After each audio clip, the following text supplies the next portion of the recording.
जय श्री राम।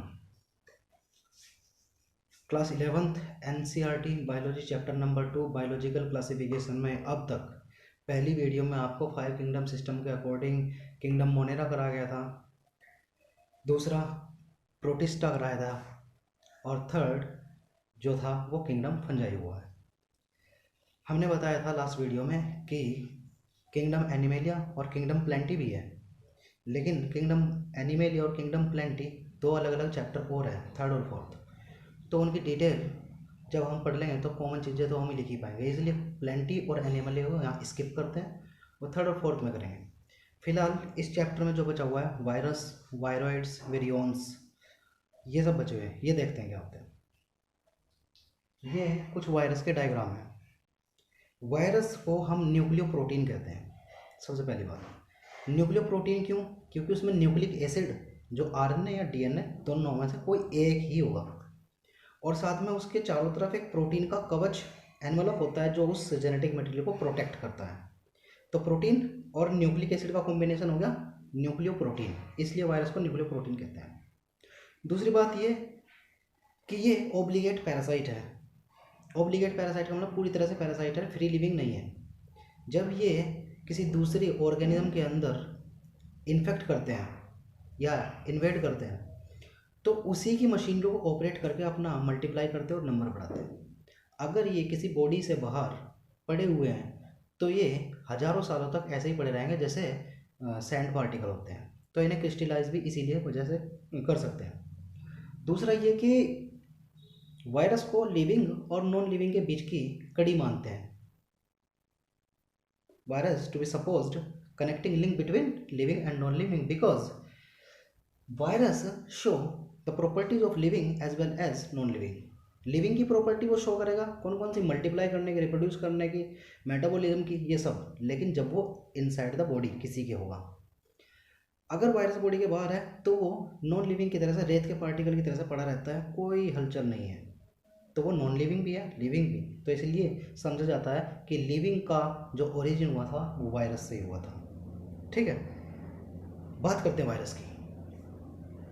ये bacteriophage, bacteriophage का मतलब होता है PHAGE लगा हुआ है, SE नहीं है। फेज का मतलब स्टेप हो जाता है, कुछ लेवल हो जाता है, फेज SE आ जाता है, यहाँ PHAGE करा है। फेज का मतलब होता है वायरस, और जो उससे पहले वर्ड लगा होता है बैक्टीरियो या माइको या फाइको, जो भी है उसके अकॉर्डिंग उस पर अटैक करने वाला। तो ये बैक्टीरियोफेज है, तो इसका मतलब ऐसे वायरस जो बैक्टीरिया को अटैक करते हैं। ये बैक्टीरियोफेज का डायग्राम, इसमें एक हेक्सागोनल हेड दिख रहा है, ये लिख दिया हमने हेड।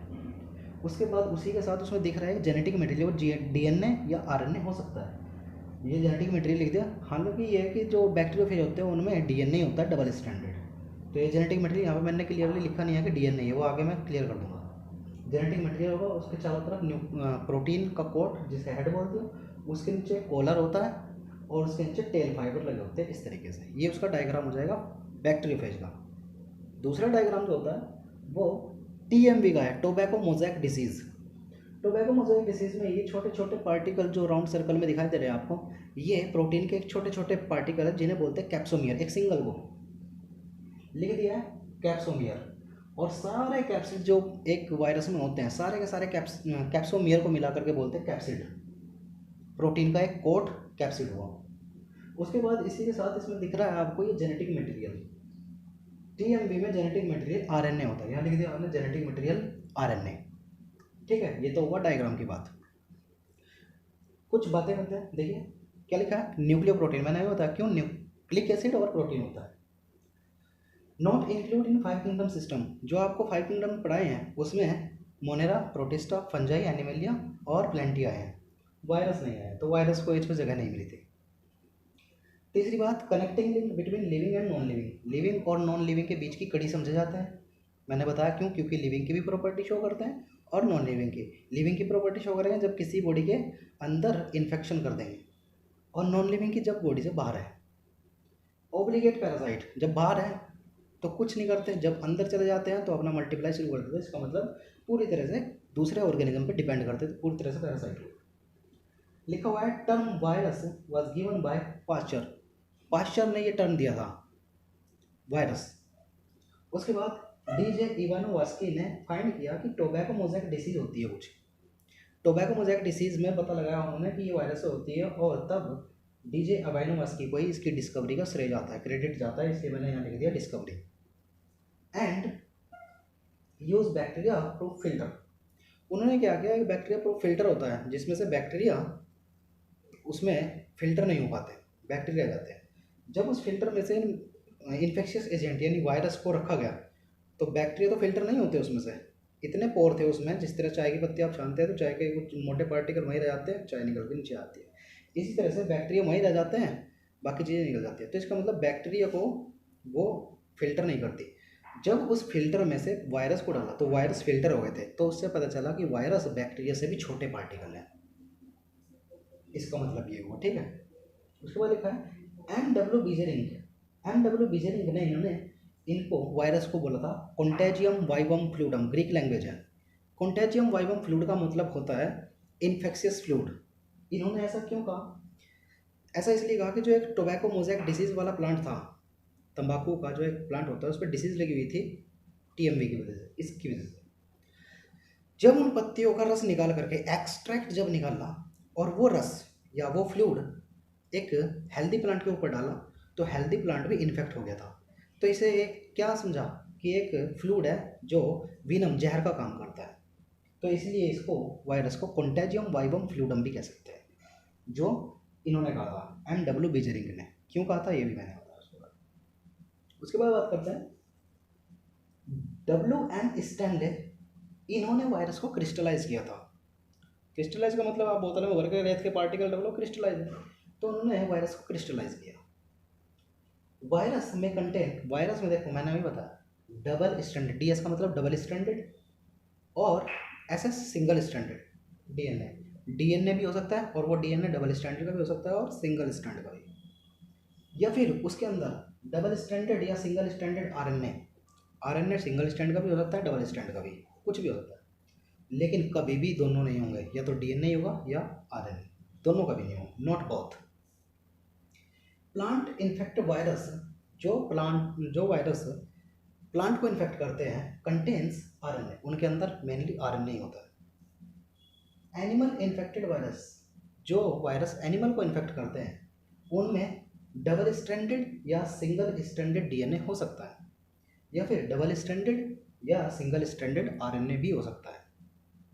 जबकि प्लांट वाले वायरस के पास सिर्फ आरएनए था, इनमें आरएनए और डीएनए भी हो सकता है।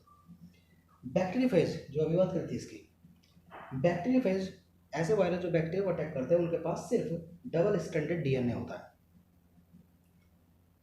Virus can cause disease in animals, animals में डिसीज करते हैं वायरस, जैसे मम्प्स है, स्मॉल पॉक्स है, हर्पीज है, इन्फ्लुएंजा है, एड्स है, हेपेटाइटिस है, और भी बहुत सारी डिसीज हो सकती है एक्सेट्रा। ये एनिमल में बीमारी करते हैं या डिसीज करते हैं वायरस। वायरस प्लांट में भी डिसीज कर सकते हैं। जब प्लांट में डिसीज होती है तो प्लांट में कौन कौन से सिम्टम्स आते हैं, वो सिम्टम लिखे हुए हैं। तो सिम्टम लिखे हुए हैं यहाँ पे, cause disease in plant also, and symptom है मोज़ेक फॉर्मेशन। मोज़ेक फॉर्मेशन का मतलब क्या होता है, लीफ के ऊपर जो वीन्स होती है, जो नसें, जैसे हमारी नसें दिखती है आपको, इस तरह से नसें दिखाई देती है ना वीन्स में, लीव्स में, उन वीन्स के बीच में स्पेस कम हो जाता है। करके दिखाते हैं आपको। जैसे नॉर्मल लीफ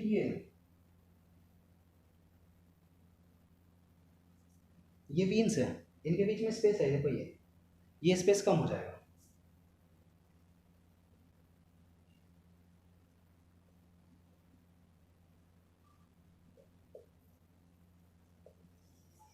तो नॉर्मल फिजियोलॉजी नहीं हो पाएगी, जो लीव्स के अंदर फिजियोलॉजी या रिएक्शंस होती है प्लांट की इंपॉर्टेंट, वो रिएक्शन नहीं हो पाएगी।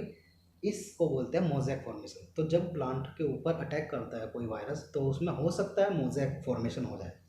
उसके बाद लिखा है लीफ रोलिंग। लीफ जो है रोल करना शुरू कर देती है।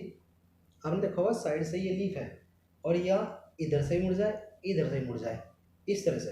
पत्तियाँ जो नई नई निकलती हैं पत्तियाँ, तो पत्तियाँ पूरी फ्लैट नहीं होती, वो पत्तियाँ मुड़ी हुई सी, जुड़ी हुई सी, मुड़ी हुई सी, इस तरह से अंदर की तरफ मुड़ी होंगी, उसे बोलते हैं लीफ रोलिंग, या लीफ कर्लिंग भी वही होता है। स्टंटेड ग्रोथ, प्लांट की ग्रोथ कम हो जाएगी। लीफ येलोइंग, पत्तियां पीली भी पड़ सकती हैं। वीन क्लियरिंग, या पत्तियों में जो ये नसें होती है ये बहुत क्लियर नहीं होती, बिल्कुल क्लियर कट नज़र नहीं आती आपको। लेकिन अगर वायरस का इन्फेक्शन है तो हो सकता है कि वो वीन बिल्कुल क्लियर आपको नज़र आने शुरू हो जाए। ये वायरस की बात हुई। अब उसके बाद वायरॉइड्स, थोड़ा इधर आ जाते हैं।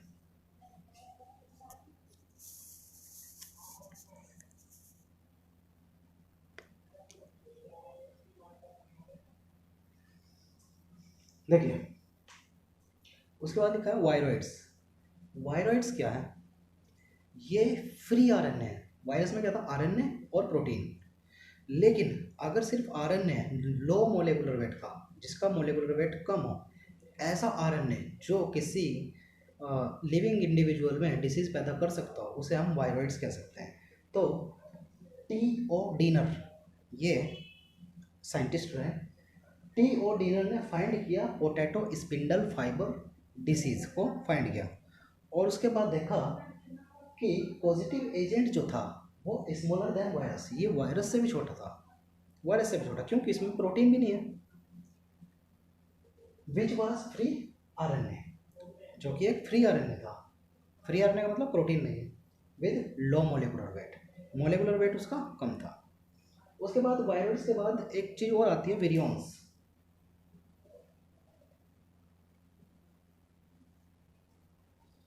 वायरस क्या है? जेनेटिक मटेरियल और प्रोटीन। सिर्फ जेनेटिक मटेरियल क्या है? वायरॉइड। और सिर्फ प्रोटीन क्या है? अगर कोई ऐसी प्रोटीन की स्ट्रक्चर है जो लिविंग थिंग्स की कैरेक्टरिस्टिक शो करती है या किसी लिविंग में जाकर के डिसीज कॉज कर सकती है, ऐसी प्रोटीन को कह सकते हैं आप विरियॉन्स। तो वायरस प्रोटीन और nucleic acid, viroids only RNA, virions only protein. Clear है विरियॉन्स? उसके बाद हमने आपको बताया था लाइकेंस। लाइकेंस में एल्गी और फंजाई एक साथ रहते हैं। ये समझ लीजिए, ये फंजाई, ये एल्गी, दोनों का कॉम्बिनेशन हुआ। अब इस पूरे स्ट्रक्चर को बोला क्या? लाइकेंस। लाइकेंस में एक्चुअली क्या है?